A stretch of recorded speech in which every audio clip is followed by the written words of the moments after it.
गुरु महाराज की जय। शिव महापुराण की जय। ओम श्री शांब शिवाय नमः। आप श्रवण कर रहे हैं श्री शिव महापुराण रुद्र संहिता कुमारखंड। नारद जी बोले कि हे तात, मैंने गणेश जी के श्रेष्ठ जन्म के आख्यान को सुन लिया तथा अत्यंत पराक्रम से युक्त उनका दिव्य चरित्र भी सुना। हे तात, हे सुरेश्वर, उसके बाद क्या हुआ उसे भली भांति कहिए। यह आख्यान शिवा और शिव के यश से परिपूर्ण तथा महान आनंद देने वाला है। ब्रह्मा जी बोले, हे मुनीन्द्र, करुणाद्र चित्र वाले, आपने ठीक ही पूछा। हे ऋषि, अब मैं आगे की कथा कह रहा हूं, उसे ध्यान से सुनिए।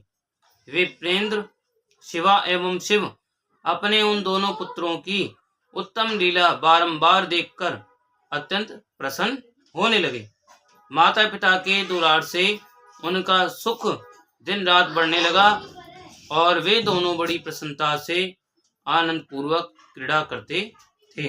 हे मुनीश्वर, वे दोनों पुत्र महान भक्ति से युक्त होकर माता पिता की सेवा करते थे। सन्मुख कार्तिकेय तथा गणेश के प्रति माता पिता का अधिक स्नेह शुक्ल पक्ष के चंद्रमा के समान सदा बढ़ने लगा। तो हे देवर्षि, एक समय शिवा एवं शिव वे दोनों प्रेम युक्त होकर एकांत में बैठे हुए कुछ विचार कर रहे थे। शिवा शिव बोले, अब हमारे ये पुत्र विवाह के योग्य हो गए हैं, अतः इन दोनों का शुभ विवाह कैसे किया जाए। जिस प्रकार सन्मुख प्रिय हैं, उसी प्रकार गणेश भी प्रिय हैं। इस प्रकार की चिंता में पड़े हुए वे दोनों लीला का आनंद लेने लगे। हे मुने, अपने माता पिता का यह विचार जानकर वे दोनों पुत्र उनकी इच्छा से विवाह के लिए ललायित हो उठे। मैं पहले विवाह करूंगा, इस प्रकार बारंबार कहते हुए दोनों आपस में विवाद करने लगे। तो जगत के अधिपति वे दोनों शिवा और शिव उनके वचन को सुनकर लोकाचार की रीति का आश्रय लेकर महान आश्चर्य में पड़ गए। अब क्या करना चाहिए और किस प्रकार इनके विवाह की विधि संपन्न की जाए, ऐसा निश्चय करके उन दोनों ने एक अद्भुत युक्ति रची। किसी समय बैठकर माता पिता ने अपने दोनों पुत्रों को बुलाकर कहा कि शिवा शिव बोले, हमने तुम दोनों के लिए एक सुखदायी नियम बनाया है। हे उत्तम पुत्रों, उसे प्रीति से सुनो। हम लोग यथार्थ रूप से कह रहे हैं, तुम दोनों ही पुत्र समान भाव से हमें प्रिय हो, इसमें कोई विशेष नहीं है। अतः हम लोगों ने तुम दोनों पुत्रों के लिए एक कल्याणप्रद शर्त रखी है। तुम दोनों में जो कोई भी संपूर्ण पृथ्वी की परिक्रमा कर पहले चला आएगा, उसी का शुभ लक्षण संपन्न विवाह पहले किया जाएगा। अब ब्रह्मा जी बोले, उन दोनों का वचन सुनकर महाबली कार्तिकेय पृथ्वी की परिक्रमा करने के लिए बड़ी शीघ्रता से घर से चल पड़े। किंतु बुद्धिमान गणेश जी अपनी सद्बुद्धि से चित्त में बारंबार विचार करके वहीं स्थित रहे कि मुझे क्या करना चाहिए और कहाँ जाना चाहिए। मैं तो लांघ भी नहीं सकता हूँ, कोस भर चलने के बाद मैं पुनः चल नहीं सकता, फिर इस पृथ्वी की परिक्रमा करके मैं कौन सा सुख प्राप्त कर सकूंगा। ऐसा विचार कर गणेश जी ने जो किया उसे आप सुनिए। विधि पूर्वक स्नान करके स्वयं घर आकर वे माता पिता से कहने लगे। गणेश जी बोले, हे तात, आप दोनों की पूजा के लिए मेरे द्वारा स्थापित इस आसन पर आप लोग बैठ जाइए और मेरा मनोरथ पूर्ण कीजिए। ब्रह्मा जी बोले, उनकी बात सुनकर पार्वती और परमेश्वर पूजा ग्रहण करने के लिए आसन पर बैठ गए। गणेश जी ने उन दोनों का पूजन किया और बारंबार उनकी परिक्रमा की। इस प्रकार 7 परिक्रमा की तथा 7 बार प्रणाम किया। तो हे तात, बुद्धि सागर गणेश जी ने बारंबार उनकी स्तुति कर हाथ जोड़कर प्रेम विवल अपने माता पिता से कहा। गणेश जी बोले, हे माता एवं हे पिता, आप मेरी श्रेष्ठ बात सुनिए, अब शीघ्र ही मेरा सुंदर विवाह कर दीजिए। अब ब्रह्मा जी बोले, इस प्रकार महात्मा गणेश जी का यह वचन सुनकर माता पिता ने महाबुद्धि निधि गणेश जी से कहा। शिव बोले, तुम भी वन सहित पृथ्वी की ठीक ठीक परिक्रमा करो, कुमार गया हुआ है, वहां तुम भी जाओ और पहले चले आओ। अब ब्रह्मा जी बोले, इस प्रकार माता पिता के इस वचन को सुनकर गणेश जी संयत तथा कुपित होकर कहने लगे।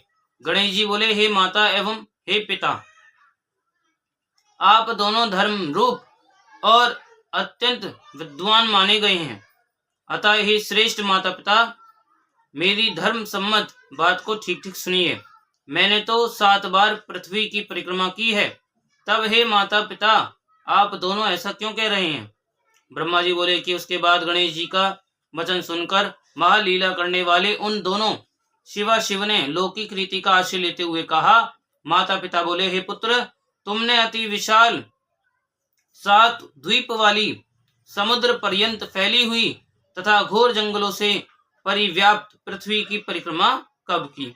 ब्रह्मा जी बोले, हे मुने, शिव के इस वचन को सुनकर महाबुद्धि के निधान पुत्र गणेश जी यह वचन कहने लगे। गणेश जी बोले, मैंने आप दोनों माता पिता शिवा और शिव का पूजन करके अपनी बुद्धि से समुद्र पर्यंत पृथ्वी की परिक्रमा कर ली। इस प्रकार का वचन वेदों, शास्त्रों तथा धर्म शास्त्रों में विद्यमान है। क्या यह वचन सत्य है अथवा सत्य नहीं है?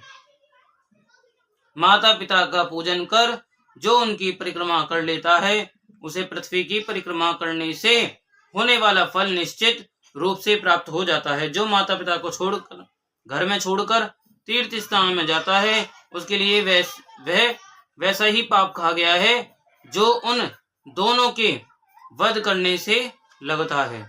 माता पिता का चरण कमल ही पुत्र के लिए महान तीर्थ है, अन्य तीर्थ तो दूर जाने पर प्राप्त होता है। यह तीर्थ सन्निकट रहने वाला, सभी प्रकार से सुलभ और धर्मों का साधन है। पुत्र के लिए माता पिता तथा स्त्री के लिए पति ही घर में सर्वोत्तम तीर्थ है। वेद और धर्मशास्त्र निरंतर ऐसा कहते हैं, आप लोगों को भी यही करना चाहिए, अन्यथा ये असत्य हो जाएंगे। ऐसी स्थिति में आपका स्वरूप ही असत्य हो जाएगा और तब वेद भी असत्य हो जाएंगे, इसमें संशय नहीं है। अतः अब मेरा शुभ विवाह शीघ्रता से कीजिए, अथवा वेदों और शास्त्रों को मिथ्या कहिए। हे धर्म स्वरूप माता पिता, इन दोनों में जो श्रेष्ठतम हो उसी को ठीक ठीक विचार कर प्रयत्न पूर्वक कीजिए। ब्रह्मा जी बोले, तब ऐसा कहकर बुद्धिमानों में श्रेष्ठ उत्कृष्ट बुद्धि वाले पार्वती पुत्र गणेश जी मौन हो गए। इसके बाद विश्व के स्वामी दंपति पार्वती परमेश्वर उनका यह वचन सुनकर अत्यंत आश्चर्यचकित हो गए। तदंतर उन शिव ने बुद्धिमान बुद्धि विक्षण तथा यथार्थ बात कहने वाले पुत्र की प्रशंसा करते हुए यथार्थ बोलने वाले उनसे प्रेम पूर्वक कहा। शिव बोले, हे पुत्र, तुझ महात्मा में निर्मल बुद्धि उत्पन्न हुई है। तुमने जो बात कही है वह सत्य ही है, इसमें संदेह नहीं है। संकट उपस्थित होने पर भी जिसकी बुद्धि में विशेषता बनी रहती है, उसका दुख उसी प्रकार दूर हो जाता है जैसे सूर्य के उदय होने पर अंधकार दूर हो जाता है। जिसके पास बुद्धि है उसी के पास बल है। बुद्धिहीन को बल कहां से प्राप्त होगा? बुद्धि के बल से किसी खरगोश ने मंदोन्मत्त सिंह को कुएं में गिरा दिया था। वेद शास्त्रों तथा पुराणों में बालक के लिए जो धर्म पालन बताया गया है, तुमने वह सब धर्म पालन किया है। तुमने जो सम्यक कार्य किया उसे कोई नहीं कर सकता। हम दोनों ने तुम्हारी बात मान ली, अब उसे अन्यथा नहीं किया जा सकता है। तो ब्रह्मा जी बोले, ऐसा कहकर वे दोनों बुद्धि सागर गणेश को आश्वस्त कर उनका विवाह करने के लिए उत्तम विचार करने लगे। अब ब्रह्मा जी बोले कि इसी बीच विश्वरूप नामक प्रजापति शिवा शिव के इस निश्चय को जानकर प्रसन्नचित्त हुए। उन विश्वरूप प्रजापति की सिद्धि बुद्धि नामक 2 कन्याएं थीं, जो सर्वांग सुंदरी एवं दिव्य रूप वाली थीं। गिरजा एवं महेश्वर ने आनंद पूर्वक उन दोनों के साथ गणेश जी का महोत्सव पूर्वक विवाह संपन्न कराया। सभी देवता प्रसन्न होकर उस विवाह में आए। जैसा पार्वती एवं शंकर का मनोरथ था, वैसे ही विश्वकर्मा ने बड़ी प्रसन्नता के साथ गणेश का विवाह किया। देवता और ऋषिगण अत्यंत प्रसन्न हुए। मुने, उस समय गणेश को भी उन दोनों से अति दुर्लभ सुख प्राप्त हुआ। उस सुख का वर्णन नहीं किया जा सकता।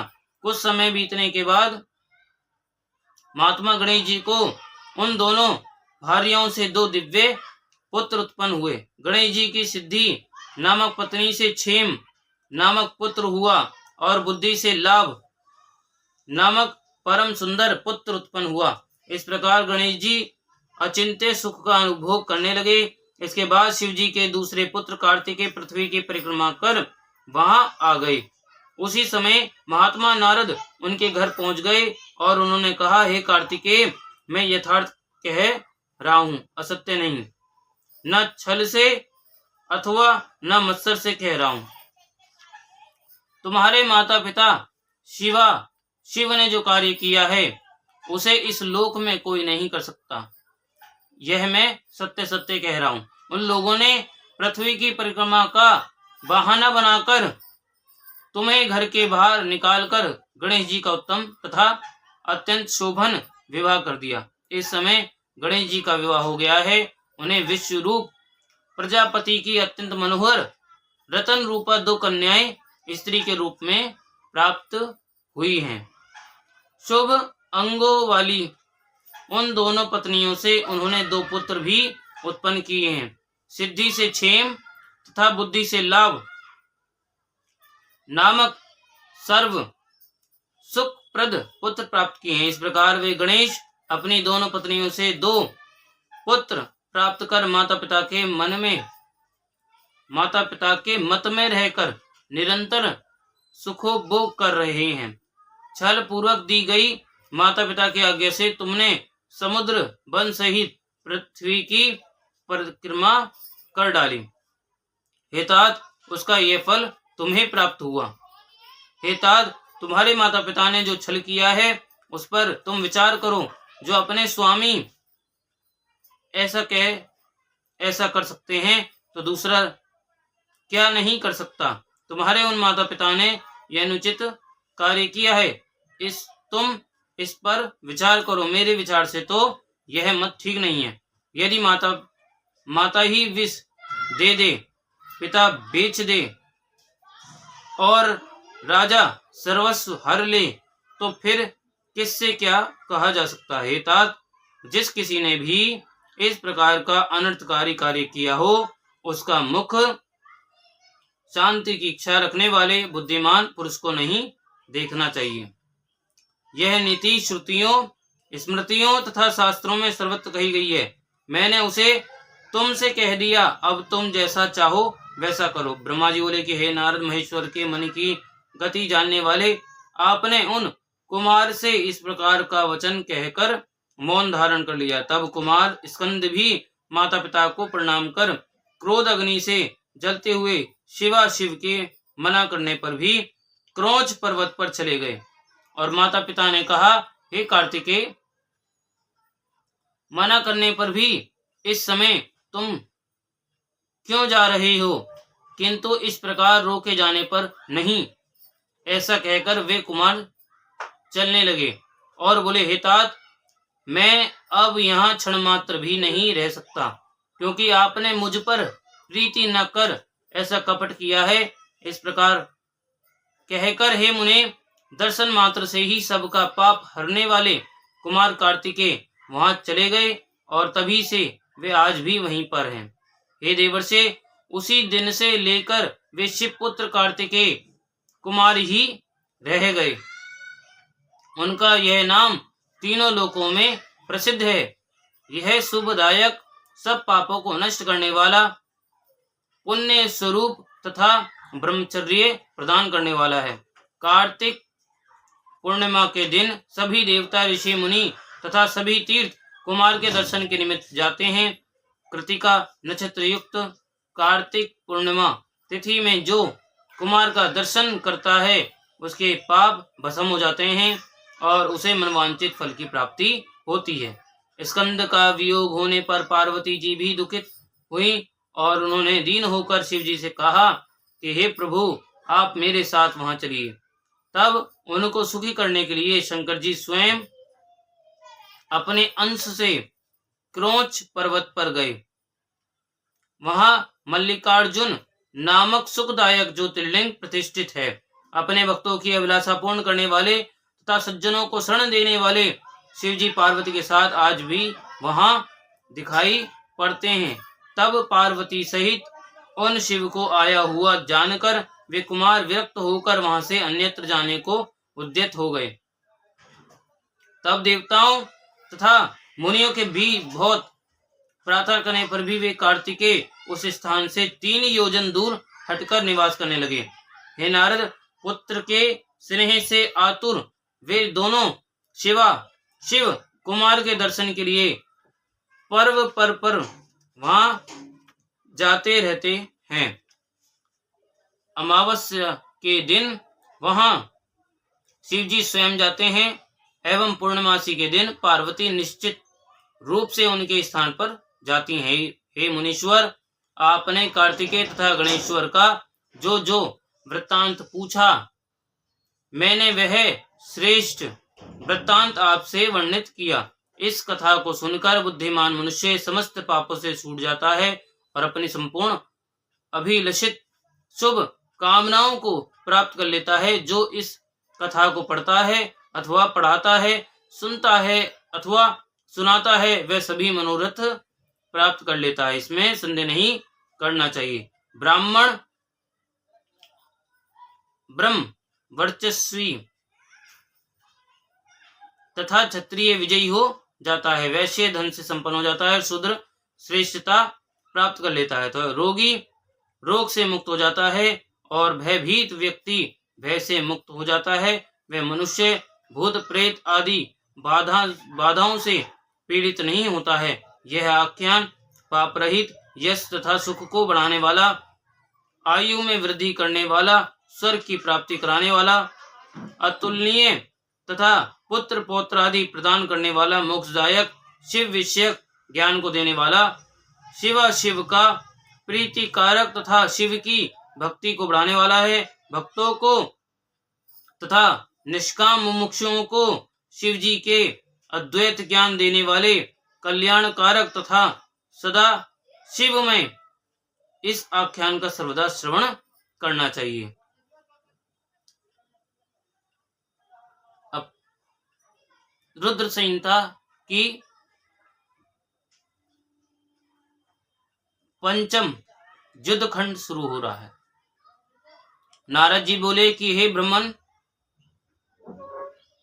हमने गणेश तथा स्कंद की सतकथा से समन्वित ग्रस्त शिव जी के आनंद प्रद उत्तम चरित्र का श्रवण किया। विहार करते हुए शिव जी ने जिस प्रकार दुष्टों का वध किया, अब आप उस श्रेष्ठ एवं उत्तम चरित्र का अत्यंत प्रेम पूर्वक वर्णन कीजिए। पराक्रमशाली भगवान शंकर ने एक ही बाण से एक साथ दैत्यों के तीनों पुरों को किस प्रकार जलाया। आप माया से निरंतर विहार करने वाले भगवान शंकर के इस संपूर्ण चरित्र का वर्णन कीजिए, जो देवताओं तथा ऋषियों को सुख देने वाला है। ब्रह्मा जी बोले कि हे श्रेष्ठ, पूर्व काल में व्यास जी ने महर्षि सनत कुमार से यही बात पूछी थी। तब सनत कुमार जी ने उनसे जैसा कहा था वही बात मैं आपसे कह रहा हूँ। सनत कुमार बोले, हे महाविद्वान व्यास जी, आप शंकर के उस चरित्र को सुनिए जिस प्रकार विश्व का संहार करने वाले उन शिव ने एक ही बाण से त्रिपुर को भस्म किया था। हे मुनीश्वर, शिव जी के पुत्र कार्तिकेय के द्वारा तारकासुर का वध किए कर दिए जाने पर उसके तीनों पुत्र दैत्य घोर तप करने लगे। उनमें तारकाक्ष ज्येष्ठ, बिंधुनमाली मध्यम तथा कमलाक्ष कनिष्ठ था। वे सभी समान पराक्रम वाले, जितेंद्रिय, महाबलवान, कार्य में तत्पर, संयमी, सत्यवादी, दृढ़चित्त, महावीर एवं देवताओं के द्रोही थे। तीनों दैत्य संपूर्ण मनोहर भोगों को त्याग कर मेरु की गुफा में जाकर अत्यंत अद्भुत तप करने लगे। तारकासुर के वे तीनों पुत्र वसंत ऋतु में उत्सव सहित गीत वाद की ध्वनि तथा समस्त कामनाएं त्याग कर तप करने लगे। ग्रीष्म ऋतु में सूर्य के तेज को जीतकर अपने चारों ओर अग्नि जलाकर तथा उसके मध्य में स्थित होकर वे सिद्धि के लिए आदर पूर्वक हव्य की आहुति देने लगे। उस समय वे महान गर्मी से संतप्त होकर मूर्छित हो जाते थे और वर्षा काल में निर्भीक होकर सिर पर वृष्टि को सह लेते थे। शरत काल में उत्पन्न हुए मनोहर, स्निग्ध, स्थिर, उत्तम फल मूलादि पदार्थों का तथा उत्तम प्रकार के पेय पदार्थों का भूखों के लिए दान कर स्वयं भूखे रह जाते थे। वे संयम पूर्वक भूख प्यास को जीतकर पत्थर के समान हो गए थे। वे महात्मा हेमंत ऋतु में पहाड़ों का आश्रय लेकर बड़ी धीरता के साथ स्थित हो, निराधार हो, चारों दिशाओं में निवास करने लगे। तुषार से आच्छादित शरीर वाले वे सब निरंतर जल से भीगे हुए रेशमी वस्त्र धारण कर शिशिर ऋतु में जल के बीच में खड़े होकर विषाद रहित होकर कर्मशः अपने तप को बढ़ाने लगे। इस प्रकार ब्रह्मा जी को उद्देश्य करके उस तारकासुर के वे तीनों श्रेष्ठ पुत्र तप कर रहे थे। तो वे श्रेष्ठ दानव परम नियम में स्थिर रहकर कठोर तप करके तपस्या के द्वारा अपने शरीर को सुखाने लगे। 100 वर्ष तक एक पैर के सहारे पृथ्वी पर खड़े होकर उन अति बलवान दैत्यों ने तप किया। वे दारुण तथा दुरात्मा दैत्य 1000 वर्ष पर्यंत वायु का भक्षण कर महान कष्ट से युक्त हो तप करते रहे। वे 1000 वर्ष तक पृथ्वी पर सिर के बल खड़े रहे और 100 वर्ष तक दोनों भुजाओं को ऊपर उठाकर खड़े रहे। इस प्रकार दुराग्रह में तत्पर होकर उन्होंने बहुत क्लेश प्राप्त किया। वे दैत्य आलस्य को छोड़कर दिन रात तप करने लगे। हे महामुने, इस प्रकार धर्म पूर्वक तप करते हुए तथा ब्रह्मा जी में मन लगाए हुए उन तार पुत्रों का बहुत समय बीत गया, ऐसा मेरा विचार है। उसके बाद सुरासुर के महान गुरु तथा महायशस्वी ब्रह्मा जी उनके तप से संतुष्ट हो गए और उन्हें वर देने के लिए प्रकट हुए। उस समय सभी प्राणियों के पितामह ब्रह्मा जी मुनियों, देवगणों तथा असुरों के साथ वहां जाकर संतावना देते हुए उन सभी से यह वचन कहने लगे। ब्रह्मा जी बोले, हे महादैत्यों, मैं तुम लोगों के तप से प्रसन्न हो गया हूँ। मैं तुम लोगों को सब कुछ दूंगा। जो तुम लोगों का अभिष्ट वर हो उसे कहो। हे देव शत्रुओं, मैं सबकी तपस्या का फल दाता और सर्वदा सबका रचयिता हूँ। अतः बताओ कि तुम लोगों ने अत्यंत कठिन तप किस उद्देश्य से किया है। सनत कुमार बोले। उनकी बात सुनकर उन सबने हाथ जोड़कर पितामह को प्रणाम करके फिर धीरे धीरे अपने मन की बात कही। दैत्य बोले, हे देवेश, यदि आप प्रसन्न हैं और हमें वर देना चाहते हैं तो हमें सब प्राणियों में सभी से अवध्यत्व प्रदान कीजिए। हे जगन्नाथ, आप हमें स्थिर कर दें और हमें जरा, रोग एवं मृत्यु आदि कभी भी प्राप्त न हो। हम सभी अजर अमर हो जाएं, ऐसा हमारा विचार है। हम लोग तीनों लोकों में अन्य सभी प्राणियों को मार सकें। पर्याप्त लक्ष्मी से, उत्तम पुरुष से, अन्य विपुल भोगों से, स्थानों से अथवा ऐश्वर्य से हमें क्या प्रयोजन। हे ब्रह्मन, यदि 5 ही दिनों में प्राणी मृत्यु के द्वारा ग्रसित हो जाता है, यह निश्चित ही है, तब तो उसका सब कुछ व्यर्थ हो जाता है, इसमें संशय नहीं है। सनत कुमार बोले, उन तपस्वी दैत्यों की यह बात सुनकर ब्रह्मा ने गिरि पर शयन करने वाले अपने स्वामी भगवान शंकर का स्मरण करके कहा। ब्रह्मा जी बोले, हे असुरों, पूर्ण अमरत्व किसी को नहीं मिल सकता, इसलिए इस वर का आग्रह मत करो और अन्य वर मांग लो जो तुम लोगों को अच्छा लगे। तो हे असुरों, इस भूतल पर जहां भी जो कोई भी प्राणी जन्मा है वह अवश्य मरेगा। काल के भी काल भगवान शंकर तथा श्री हरि के अतिरिक्त इस जगत में कोई भी प्राणी अजर अमर नहीं हो सकता, क्योंकि वे दोनों धर्म अधर्म से परे हैं तथा व्यक्त और अव्यक्त हैं। यदि जगत को पीड़ा पहुंचाने के लिए तप किया जाए तो उसका फल नष्ट समझना चाहिए, अतः उत्तम उद्देश्य के लिए किया गया तप सफल होता है। हे अनग, तुम लोग स्वयं अपनी बुद्धि से विचार करके जिस मृत्यु का अतिक्रमण दुर्लभ एवं दुस्साध्य है और देवता तथा असुर भी ऐसा नहीं कर सके, ऐसी मृत्यु के अतिरिक्त अन्य वर मांगो। तुम लोग सतगुण का आश्रय लेकर अपने मरण का हेतुभूत कोई वर मांगो तथा उस हेतु से अपनी अपनी रक्षा का उपाय अलग अलग रूप से करो, जिससे तुम्हारी मृत्यु न हो। संत कुमार बोले, ब्रह्मा का वचन सुनकर वे एक मुहूर्त तक ध्यान में स्थित रहे। इसके बाद विचार कर लोक पितामह ब्रह्मा से कहने लगे। दैत्य बोले, हे भगवान, हम लोग यद्यपि पराक्रमशील हैं, किंतु हमारे पास कोई ऐसा स्थान नहीं है जिसमें शत्रु प्रवेश ना कर सके, वहां हम सुख से निवास कर सकें। अतः आप ऐसे 3 नगरों का निर्माण कराकर हमें प्रदान कीजिए जो परम अद्भुत, सभी संपत्तियों से परिपूर्ण और देवताओं के लिए सर्वथा अनतिक्रमणीय हो।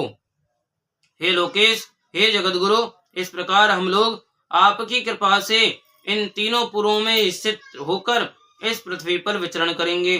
तत्पश्चात तारकाक्ष बोला, जो देवगणों से भी अभेद्य हो, इस प्रकार का मेरा स्वर्ण में पुर विश्वकर्मा बनाए।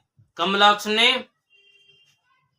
चांदी के अति विशाल पुर की तथा बिंदुनमाली ने प्रसन्न होकर वज्र के समान लोहे के पुर की याचना की। हे ब्रह्मन, जब मध्याह्न काल में अभिजीत मुहूर्त हो, चंद्रमा पुष्य नक्षत्र पर हो और आकाश में नीले बादलों पर स्थित होकर ये तीनों पुर क्रमशः एक के ऊपर एक रहते हुए लोगों की दृष्टि से ओझल रहें, फिर जब पुष्कर और आवर्त नामक काल मेघ वर्षा कर रहे हो, उस समय 1000 वर्ष के उपरांत हम लोग परस्पर मिलेंगे और ये तीनों पुर भी उसी समय एक स्थान पर स्थित हो जाएंगे, इसमें संदेह नहीं है।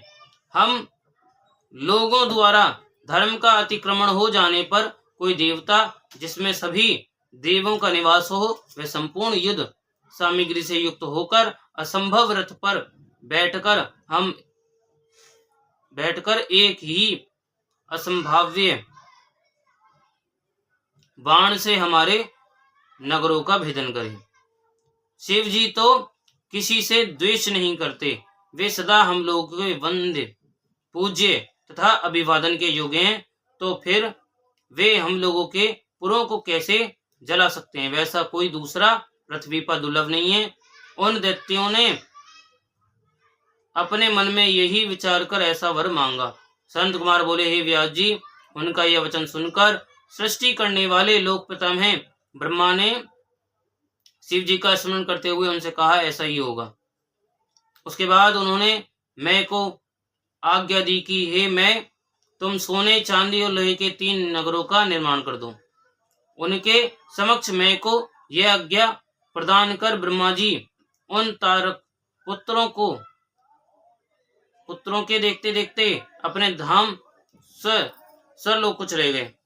तदंतर धैर्यशाली मैंने बड़े प्रयत्न के साथ तारकाक्ष के लिए सोने का, कमलाक्ष के लिए चांदी का, बिंदुनमाली के लिए लोहे का पुर बनाया और 3 प्रकार का दुर्ग भी बनाया।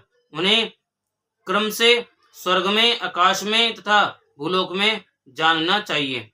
उन असुरों को तीनों पुर देकर मैंने स्वयं भी उनके हित की इच्छा से उस पुरी में प्रवेश किया। इस प्रकार तीनों पुरों को प्राप्त कर महाबली तथा पराक्रमशाली वे तारकासुर के पुत्र उनमें प्रविष्ट हुए और सभी प्रकार के सुखों का भोग करने लगे। कल्प वृक्षों से व्याप्त, हाथी घोड़ों से युक्त, नाना प्रकार की अट्टालिकाओं तथा मणियों से परिपूर्ण वे नगर, सूर्यमंडल के समान देदीप्यमान, चारों ओर मुख वाले चंद्रमा के समान तथा पद्म राग मणियों से जटित विमानों से शोभित थे।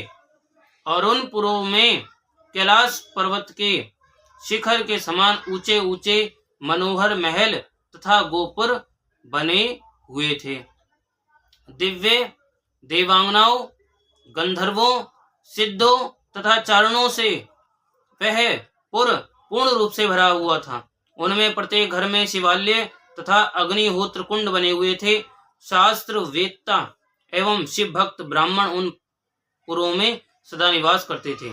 बावली, कुएं, तालाब, छोटे सरोवर और स्वर्गीय गुणों वाले उद्यान एवं वन्य वृक्षों, कमल युक्त नदियों और बड़ी बड़ी सरिताओं से वे पुर सुशोभित हो रहे थे। सभी ऋतुओं में फल फूल देने वाले अनेक प्रकार के वृक्षों से वे पुर मनोहर प्रतीत हो रहे थे। वे झुंड के झुंड मदमत हाथियों, सुंदर सुंदर घोड़ों, विविध आकार वाले रथों एवं शिविकाओं से अलंकृत थे। उनमें समय अनुसार अलग अलग क्रीड़ा स्थल बने हुए थे और वेद अध्ययन की विधियां, विविध पाठशालाएं भी पृथक पृथक बनी हुई थी। पापी जन तो मन एवं वाणी के द्वारा उन नगरों की ओर देख भी नहीं सकते थे। शुभ आचरण करने वाले पुण्यशाली महात्मा ही उन्हें देख सकते थे। वहां का उत्तम स्थल सर्वत्र अधर्म से रहित तथा पति सेवा परायण पतिव्रताओं के द्वारा पवित्र कर दिया गया था। उनमें महाभाग्यवान बलवान दैत्य अपनी स्त्रियों, पुत्रों और श्रुति स्मृति के रहस्य को जानने वाले तथा अपने धर्म में निरत ब्राह्मणों के साथ निवास करते थे। वे पुर चौड़ी छाती वाले, ऊंचे कंधों वाले, साम एवं विग्रह के ज्ञाता, समय समय पर शांति तथा कोप करने वाले, कुबड़े तथा बोने, नीले कमल के समान काले काले घुंघराले बाल वाले, मय के द्वारा रक्षित तथा शिक्षित किए गए और युद्ध की अभिलाषा रखने वाले योद्धाओं से परिपूर्ण थे। बड़े बड़े युद्धों में निरत रहने वाले, ब्रह्मा तथा सदाशिव के पूजन के प्रभाव से विशुद्ध पराक्रम वाले, सूर्य वायु इंद्र के सदृश देवगणों का मर्दन करने वाले तथा अत्यंत शक्तिशाली वीर उन पुरों में निवास करते थे। वेदों, शास्त्रों और पुराणों में जिन जिन धर्मों का वर्णन किया गया है, वे सभी धर्म तथा शिव जी के प्रिय देवता वहां चारों ओर व्याप्त थे। इस प्रकार वर प्राप्त किए हुए वे तारक पुत्र दैत्य शिव भक्त में दानव का आश्रय लेकर वहां निवास करने लगे और उस नगर में प्रवेश करके वे सदा शिव भक्ति निरत होकर संपूर्ण त्रिलोकी को बाधित करके विशाल राज्य का उपभोग करने लगे। उन्हें इस प्रकार अपने इच्छानुसार सुख पूर्वक उत्तम राज्य करते हुए उन पुण्यकर्मा राक्षसों का वहां निवास करते हुए बहुत लंबा काल व्यतीत हो गया। बोलो उमापति महादेव की जय। शिव महापुराण की जय। ओम श्री सांब शिवाय नमः। ओम श्री सांब शिवाय नमः। ओम श्री सांब शिवाय नमः।